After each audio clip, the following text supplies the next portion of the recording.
अंदर से इतना मजबूत करो, आत्म शक्ति को जगाओ, आत्मसात करो, आत्मबोध करो। पहले पहचानो अपने आप को कि मैं कितने पाप कर्म करता हूं, ये कितने अच्छे कर्म करता हूं। अगर अंदर से आप अपने आप का फैसला जब करोगे कि मैं जिस रास्ते पे चला हूं क्या मेरा रास्ता सही है, या कि कितने दिन के लिए मैं ऐसा करता हूं। मैं तो कहता हूं जीवन बहुत छोटा है, इसका भरोसा नहीं है। जब तक जीवन है क्यों ना हम अच्छा करें। अच्छा करोगे तो अच्छा ही कहा जाएगा। जाने के बाद में भी इंसान जाता नहीं है। जो नेकी करके गए, नेक काम जिन्होंने किए वो आज भी जिंदा है, सभी जिंदा है। धन दौलत वाले जिंदा नहीं है। सोने की गढ़ लंका थी, 1 लाख पूत 1.25 लाख नाती थे, रावण के घर दिया जलाने वाला नहीं बचा। सोने की लंका, सोने के कंगूरे थे, लेकिन वो धनवान था। क्या हुआ, आज भी उसके पुतले बना के पाप कर्म के कारण फूंकते हैं। तो धन में कुछ नहीं है, मान बढ़ाई नहीं है, किस चीज में, नाम भक्ति में है।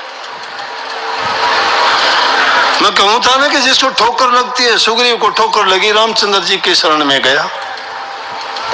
जिसको भी ठोकर लगी, लेकिन इस जीव को बिना ठोकर लगे संत कहते हैं कि भाई तुम हमारी शरण में आ जाओ, बिना ठोकर लगे हम अपनाते हैं और तुम्हें सुधारेंगे। फिर क्यों नहीं सुधरते? यहाँ कोई फीस नहीं देनी पड़ती, यहाँ देना पड़ता है मन। और मन भी कैसे? तुम्हारे अपने हित और कल्याण के लिए। गुरु नहीं कहता शिष्य को ऐसा चाहिए, गुरु को सर्वस्व दे, गुरु को ऐसा चाहिए, शिष्य का कुछ नहीं ले। शिष्य तो अपना सब कुछ देना चाहिए गुरु को। सब कुछ देने का तात्पर्य यह है कि गुरु की आज्ञा में कि जो भी कोई कार्य करते हो तो उसको उसी समय तुलना करके देखना चाहिए कि गुरु का वचन क्या है, कि गुरु इस बारे में क्या कहता है, कि ऐसा करने से मेरा हित होगा या मेरा नुकसान होगा, मुझे ये करना चाहिए या नहीं करना चाहिए। कहीं गुरु की अवज्ञा तो नहीं है। जो इन चीजों का पालन करता है वो गुरुमुख कहलाता है, क्योंकि वो गुरु की आज्ञा में चलता है। और गुरु आज्ञा इंसान के जीवन को संवारती है। और जो अपनी मन मर्जी का काम शुरू कर देता है वो मनमुख है, वो मन के कहे में चलता है। और मन कभी सीधे रास्ते किसी को चलने नहीं देता। क्यों नहीं चलने देता है? काल का एजेंट है। काल नहीं चाहता कि उसकी नगरी उजड़ जाए, उसके जीव यहाँ से कहीं आजाद होकर न निकल जाएं, उसकी दुनिया ना उजड़े, इसलिए काल ने बहका दिए। किसी को किसी चीज में, किसी को लोभ में, किसी को लालच में, किसी को तीर्थ में, किसी को व्रत में, किसी को पूजा में, किसी को पाठ में, किसी को और दूसरी चीजों में, अनेकों ऐसी चीजें पैदा कर दी काल ने कि ये जीव उसी में चक्कर काटता फिरता है, उसी को बड़ी मान लेता है। लेकिन संत जब आते हैं तब इसको बुखार चढ़ जाता है कि अब ये आगे, अब ये तो मेरी दुनिया को खाली कर देंगे। इसलिए सत्संगियों में भी काल घुस के उनकी भी बुद्धि को भ्रष्ट करता है, वो जांच लेता है। तुमने देखा होगा कई बार जब शेर को या जंगली जानवरों को अपने शिकार की खोज होती है ना, और उनको कोई शिकार नहीं मिलता, तो देखते हैं या तो हिरणों के झुंड के पीछे, या जो जंगली गाय होती है उनके पीछे, या और दूसरे जानवर उनके पीछे वो शेर, और वो भागते हैं। थोड़ा सा उनके पीछे भाग के देखते हैं, जो कमजोर होता है वो पीछे लग जाता है, उसी को पकड़ लेते हैं। वो पकड़ने के लिए नहीं भागते, पहले यूं देखते हैं कि उनमें कोई लंगड़ा हो, कोई दुखी हो, कोई बीमार हो, कोई बूढ़ा हो जो भाग नहीं चल सकता, उसको पकड़ लेंगे दाव लगा के। इसी प्रकार से काल भी देख लेता है, जिनके ढुलमुल विचार होते हैं ना, उन पर दाव चला लेता है और वो पकड़े जाते हैं। किसी दाव में फंस जाओ तो वो उनके दाव में आते ही गिर जाते हैं। कोई लोभ के बस में, कोई लालच। कितने सत्संगी आते हैं, कितने सत्संगी, कोई दिन देखोगे कि काफी आगे आगे फिरेंगे, संगत के आगे भी फिरेंगे, कभी प्रसाद जमाते हैं, कभी बड़े हाथ चलाते हैं, तू यहाँ बैठ, तू वो कर, तू वो कर, दिखावा करेंगे। और तू कुछ दिन के बाद देखोगे बोले कि ना मेरी नहीं बनी, वहां मन देख लिया वहां अच्छा था नहीं, अरे वो अच्छा नहीं था कि तू अच्छा नहीं रहा। मतलब आदमी क्यों निकलता है? अपने आप को छिपाने के लिए वो दोष दूसरों को देता है। ये नहीं कहता कि मैं अपने दाव में मर गया, अपने लालच के कारण मैं नहीं टिक पाया।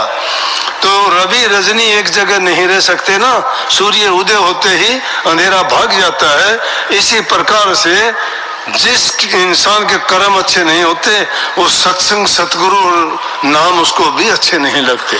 वह वही टिकता है जो असल धात का होता है, जो निज घर का अपना घर बनाना चाहता है, अपनी रूह को वहां ले जाना चाहता है, एक कालजाल के झमेले से छूट जाना चाहता है। लेकिन जो माया के गुलाम है वो क्या करेंगे?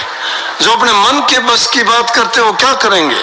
जो इंद्रियों के भोगों में फंसे हुए वो तो रोगी होंगे, वो सोगी होंगे। भोग भोगोगे तो रोग होंगे तो सोग लगेगा, दुख होगा। इसलिए उन भोगों को पीछे ना भागो, इंद्रियों को ना भगाओ उनके पीछे, उसके पीछे भगाओ जिसके कारण तुम्हारा सब कुछ सुधर जाएगा। वो है गुरु का धाम। ज्यादा कुछ नहीं कर सकते, इतना कर सकते हो कि गुरु की जो जो आज्ञा मिलती है, जो जो उपदेश करते हैं, धीरे धीरे करके उनको अपनाते जाओ। मानता हूं एक दिन में नहीं सुधार होगा, आदत पड़ी हुई है सदियों से, जन्मों से, कितने जन्मों से बिगड़े हुए हैं ये मन और हमारे ख्यालात विचार। अपने विचारों को सुधारो धीरे धीरे करके। कही है धीरे धीरे रे मना धीरे सब कुछ होए, माड़ी सींचे सो घड़ा ऋतु आए फल होए। फल तो ऋतु आने पे ही होता है, गादड़ की तावड़ में बेर को नहीं पाके भाई। गादड़ ने सोचे झाड़ी की तरफ देखे कि बेर पके नहीं अभी, वो तो टाइम होगा जब पकेंगे। टाइम आने पर हर चीज सही होती है, इसलिए काम अपना करो और फिर इस चीज की तरफ ना जाओ। परिणाम क्या है ये भी ना सोचो मुझे क्यों नहीं प्रकाश होता, ये भी ना सोचो मुझे धुन क्यों नहीं सुनाई देती, ये भी ना सोचो मुझे गुरु का नूरी रूप अंतर में क्यों नहीं प्रकट होता। ये सोचो कि ये चीजें जब नहीं आती हैं तो मेरे मन के शीशे पर अभी मैल जमी हुई है, अभी मेरे खोटे कर्म बाकी हैं। जब तक वो खोटे कर्म भोग नहीं लिए जाते, मन का दर्पण जब तक साफ नहीं हो जाता, तब तक आपको उसमें कुछ नजर नहीं आएगा। लेकिन धीरे धीरे करके नाम का सुमन करते जाओगे, अरे लकड़ी पे लकड़ी घिसते जाओगे, चिंगारी पैदा होगी। टाइम लग सकता है, लेकिन टाइम लगेगा। चिंगारी है, उसमें अग्नि है। इसी प्रकार से हमारे अंदर में भी मालिक बैठे हुए हैं। जो तिल माही तेल हर चकों माही आग, तेरा साईं तुझ मर जाग सके तो जाग। लेकिन उसके लिए अभ्यास करना पड़ेगा, अभ्यास करना पड़ेगा। जिस प्रकार लकड़ी को लकड़ी से घिसते रहो, चिंगारी पैदा होगी। इसीलिए जो नाम का सुमन भी उसी प्रकार से रट्टे लगाते रहो। जब उसमें से वो चिंगारी पैदा हो जाएगी, प्रकाश भी दिखाई देगा, नूरी रूप भी दिखाई देगा, शब्द भी सुनाई देगा, मन भी पवित्र हो जाएगा, जीवन भी सफल हो जाएगा, जन्म मरण के बंधन भी छूट जाएंगे और वो बूंद जाके सागर में समा जाएगी, एक मेघ हो जाएगी। ना गुरु, ना चेला, ना सूरत, ना शब्द, एक अकेला रह जाएगा। लेकिन बातों से नहीं भाई, मेरी ये बातों पर ना मान लेना। ये बात कदे यूं ही सोच लोगे ये बात हम भी सीख जाओ और हम भी बोल देंगे ना। बोलने के लिए बहुत कुछ है। मैं किसी किताब की बाणी बातों को नहीं कहा करता, मैं आपको सच्चाई की बात जो आप लोगों से ही सुनता देखता हूँ, उन्हीं बातों को सुन के ही मैं सही रास्ते पर आपको लाना चाहता हूँ। समाज की पहले बुराइयां निकालो और मुझसे भी पहले है कि अपने चरित्र को अच्छा बनाओ।